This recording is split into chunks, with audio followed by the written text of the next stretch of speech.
আকাশবাণী খবর পড়ছি প্রবাল বন্দ্যোপাধ্যায়। এখনকার বিশেষ বিশেষ খবর। প্রধানমন্ত্রী নরেন্দ্র মোদী আজ বারাণসীতে পিএম কিষাণ প্রকল্পের সপ্তদশ কিস্তির 20 লক্ষ টাকারও বেশি অর্থ সুবিধাভোগীদের হাতে তুলে দেবেন। ফিচ রেটিংয়ে চলতি অর্থবর্ষে ভারতের অর্থনীতির বিকাশের হার বেড়ে 7.2% হবে বলে পূর্বাভাস দেওয়া হয়েছে। উত্তরবঙ্গের রাঙাপানি স্টেশনের কাছে গতকাল কাঞ্চনজঙ্ঘা এক্সপ্রেস দুর্ঘটনার পর পরিস্থিতি ধীরে ধীরে স্বাভাবিক হচ্ছে। পশ্চিমবঙ্গের নানা প্রান্তে ভোট পরবর্তী হিংসার অভিযোগ খতিয়ে দেখতে বিজেপির 4 সদস্যের প্রতিনিধি দল আজ দক্ষিণবঙ্গে। 21শে জুন আন্তর্জাতিক যোগ দিবস উপলক্ষে আয়ুষ মন্ত্রকের পক্ষ থেকে আজ একটি স্মারক গ্রন্থ প্রকাশ করা হয়। টি-20 ক্রিকেট বিশ্বকাপের সুপার 8 পর্বের ম্যাচ আগামীকাল শুরু হবে। আসছে বিস্তারিত খবরে। প্রধানমন্ত্রী নরেন্দ্র মোদী আজ তার সংসদীয় ক্ষেত্র বারাণসীতে যাবেন। কাশী বিশ্বনাথ মন্দিরে পুজো দেওয়ার আগে দশাশ্বমেধ ঘাটে তিনি গঙ্গা আরতি দেখবেন। পরে আজ সন্ধ্যায় তার প্রধানমন্ত্রী কিষাণ সম্মান সম্মেলনে যোগ দেওয়ার কথা। বারাণসীতে রাত্রিবাসের পর আগামীকাল তার বিহারের নালন্দায় যাওয়ার কথা। রাজগীরের নালন্দা বিশ্ববিদ্যালয়ের ক্যাম্পাসের উদ্বোধন করবেন তিনি। আকাশবাণীর সংবাদদাতা জানাচ্ছেন, তৃতীয়বারের জন্য প্রধানমন্ত্রী শপথ গ্রহণের পর এটি তার প্রথম বারাণসী সফর।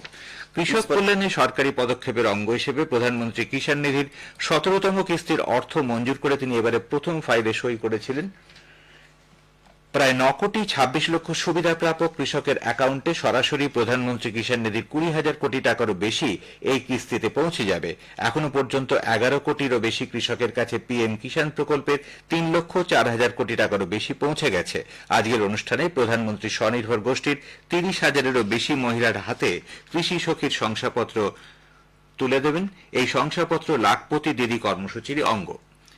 জাতীয় নিরাপত্তা উপদেষ্টা অজিত দোভাল আমেরিকার নিরাপত্তা উপদেষ্টা জ্যাক সুলিভানের সঙ্গে গতকাল নতুন দিল্লিতে Bharat America critical and emerging technology উদ্যোগ সংক্রান্ত দ্বিতীয় বৈঠকে পৌরোহিত্য করেন।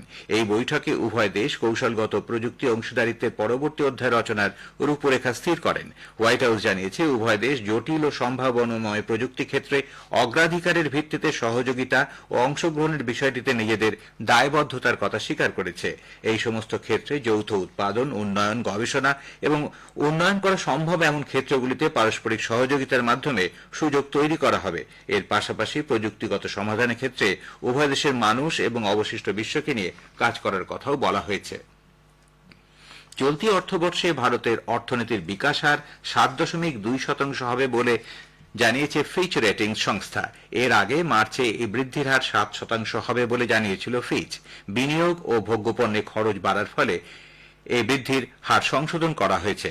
এদিকে গ্লোবাল ইকোনমিক আউটলুক ত্রৈমাসিক রিপোর্টে বিশ্ব অর্থনীতির বৃদ্ধির হার 2.4% থেকে 2.6% করা হয়েছে। গ্রামের জীবনযাত্রার মানোন্নয়নে ও ডিজিটাল অন্তর্ভুক্তির লক্ষ্যে কেন্দ্রীয় সরকার 5G ইন্টেলিজেন্ট ভিলেজ ও কোয়ান্টাম এনক্রিপশন অ্যালগরিদম শীর্ষক কর্মসূচির জন্য প্রস্তাব আহ্বান করেছে।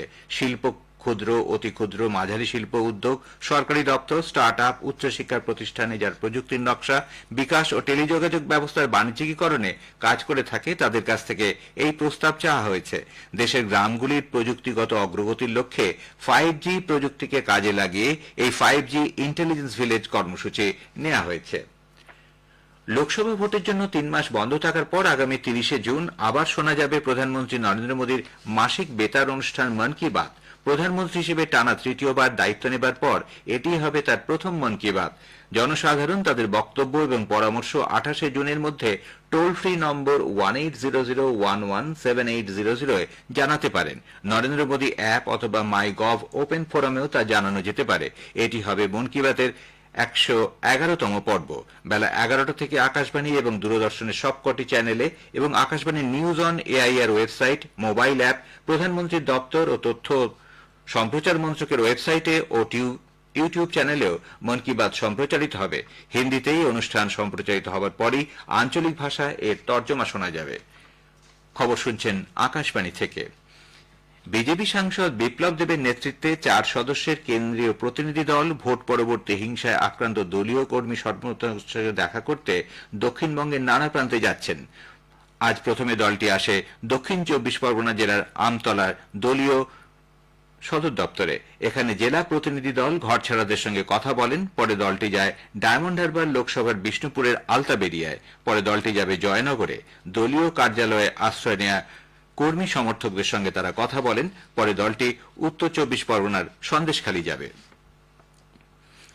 উত্তরবঙ্গের রাঙাপানি স্টেশনের কাছে গতকাল ডাউন আগরতলা শিয়ালদা কাঞ্চনজঙ্ঘা এক্সপ্রেস দুর্ঘটনার পর পরিস্থিতি ধীরে ধীরে স্বাভাবিক হচ্ছে। আজ সকালে ফাঁসি দেওয়া থেকে ট্রেন পরিষেবা আবার চালু হয়। উত্তর পূর্ব সীমান্ত রেল সূত্রে জানা গেছে, আজ সকাল 7:30 নাগাদ ডাউন লাইনে পরিষেবা স্বাভাবিক হয়। আপ লাইনে পরিষেবা শুরু হয়েছিল গতকাল বিকেল 5:40 নাগাদ। এরপর আজ সকাল 10:42 নাগাদ ডাউন লাইন দিয়ে প্রথম অওধ আসাম এক্সপ্রেস ট্রেনটি যায়। তবে ট্রেন দুর্ঘটনার প্রেক্ষিতে আজও উত্তর পূর্ব সীমান্ত রেলের বেশ কিছু ট্রেন বাতিল করতে হয়েছে। এর মধ্যে রয়েছে হাওড়া নিউ জলপাইগুড়ি শতাব্দী express, Siliguri Katihar intercity express, Siliguri Jogbani intercity express.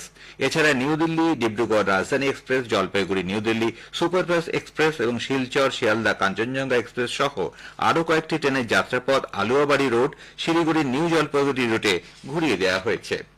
আগেই জানানো হয়েছে 1293 জন যাত্রীকে নিয়ে দুর্ঘটনাগ্রস্ত ডাউন কাঞ্চনজঙ্ঘা এক্সপ্রেস গভীর রাত 3:17 নাগাদ শিয়ালদা স্টেশনে এসে পৌঁছয়। শিয়ালদার ডিআরএম দীপক নিগম এবং অন্যান্য আধিকারিকরা ছাড়াও রাজ্যের পুর ও নগরোন্নয়ন মন্ত্রী মেয়র ফেরাদ হাকিম স্টেশনে উপস্থিত ছিলেন।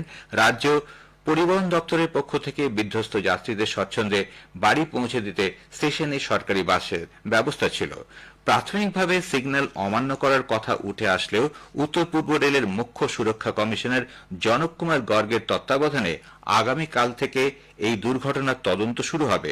প্রত্যক্ষদর্শী বা এই দুর্ঘটনা সম্পর্কে যারা কোনো তথ্য জানাতে চান তারা মুখ্য সুরক্ষা কমিশনারের দপ্তরে হাজির হয়ে অথবা লিখে তা জানাতে পারবেন।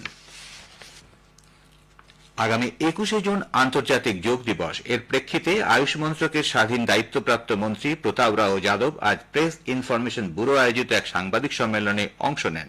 আয়ুষ দপ্তরের সচিব বৈশ্য রাজেশ पेटेचा জানান, इस वर्ष का जो प्रमुख कार्यक्रम है श्रीनगर में होने जा रहा है। এবছরের যোগ দিবসের বিভিন্ন অনুষ্ঠান সম্পর্কে তিনি বিস্তারিত আলোচনা করেন। এই উপলক্ষে মন্ত্রকের পক্ষ থেকে প্রফেসর আয়ুষ্মান যোগা স্পেশাল নামে গ্রন্থটি প্রকাশ করা হয়। উল্লেখ্য, এবারে যোগ দিবসের মূল অনুষ্ঠান হবে জম্মুতে। প্রধানমন্ত্রী নরেন্দ্র মোদী এই অনুষ্ঠানে অংশ নেবেন। এবারে যোগ দিবসের বিষয় সমাজ ও নিজের জন্য যোগা। কেন্দ্রীয় সড়ক পরিবহন ও মহাসড়ক দপ্তরের মন্ত্রী নীতিন গডকরি গতকাল শ্রীনগরের রাজভবনে জম্মু কাশ্মীরের সড়ক ও মহাসড়ক প্রকল্পগুলির পর্যালোচনা করেন। এই উপলক্ষে উপরাজ্যপাল মনোজ সিনহা প্রধানমন্ত্রী নরেন্দ্র মোদী ও মন্ত্রী নীতিন গডকরির প্রতি কৃতজ্ঞতা প্রকাশ করে বলেন, জম্মু কাশ্মীরে যে বিরাট মাপের পরিকাঠামোগত প্রকল্পের কাজ চলছে তা এলাকার উন্নয়নে সহায়ক হবে। পাশাপাশি নতুন কর্মসংস্থানের সুযোগ ও জম্মু কাশ্মীরের অর্থনীতিকে প্রকল্পগুলি নতুন উচ্চতায় নিয়ে যাবে। অষ্টাদশ মুম্বাই আন্তর্জাতিক চলচ্চিত্র উৎসবের তথ্যচিত্র, স্বল্প দৈর্ঘ্য এবং অ্যানিমেশন ছবি প্রদর্শন চলছে। আজ উৎসবের চতুর্থ দিনে story of a painting alien, a documentary about legal high skill immigrant, the last shift, Akashganga দেখানো হবে। এছাড়াও অ্যানিমেশন ফিল্মের উপর একটি আলোচনা চক্রের আয়োজন করা হয়েছে। বিশিষ্ট চলচ্চিত্র নির্মাতা মঞ্জুল শ্রফ এবং কেতন মেহতা সেখানে উপস্থিত থাকবেন। শ্রীলঙ্কার নৌবাহিনী আজ 4 জন ভারতীয় মৎস্যজীবীকে গ্রেপ্তার করেছে। পুড্ডুকোটাইয়ের বাসিন্দা ওই মৎস্যজীবীরা নেদুনথিবু অঞ্চলে মাছ ধরার সময় শ্রীলঙ্কার জলসীমা অতিক্রম করলে তাদের গ্রেপ্তার করা হয়। বিস্তারিত খোঁজ খবরের জন্য তাদের কাঁকে সেন্থুরা বন্দরে নিয়ে যাওয়া হয়েছে।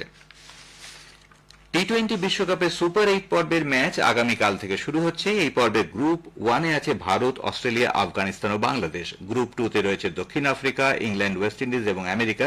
সুপার 8-এর সব ম্যাচই হবে ওয়েস্ট ইন্ডিজে। আগেই জানানো হয়েছে এই প্রতিযোগিতায় আইসিসি টি-20 বিশ্বকাপ ক্রিকেটের 8ম দল হিসেবে বাংলাদেশ চূড়ান্ত পর্যায়ে খেলার যোগ্যতা অর্জন করেছে। নেপালকে গতকাল 21 রানে হারিয়ে তারা সুপার 8-এ পৌঁছয়।